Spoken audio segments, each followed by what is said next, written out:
Strict parents वाले बच्चे देखे तुमने? स्ट्रिक्ट पेरेंट्स वाले बच्चे पूरे टाइम हम क्लास में बैठे हुए हैं भाई, कॉलेज में, हम अमित से पूछ रहे हैं, अमित चल रहा है कि भाई पापा नहीं मारेंगे? मुंह तो नहीं जाने की कह रहा हूं अभी तो, कि उसमें भी पापा लगेंगे। देखा तुमने? स्ट्रिक्ट पेरेंट्स के बच्चे भाई पूरे टाइम रोना लगाते रहते हैं।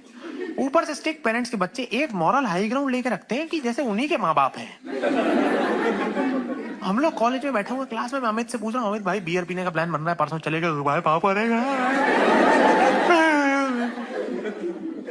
पापा नहीं मानेंगे तो हमारा बाप कोठे पे थोड़ी छोड़ के आ रहा है।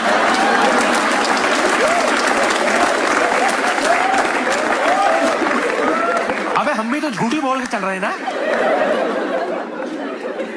कि हमारा बाप कह रहा है बेटा 4 से 7 कराटे क्लास है, फिर 52 नंबर कोठे पे मिलो, शाबाश है ना।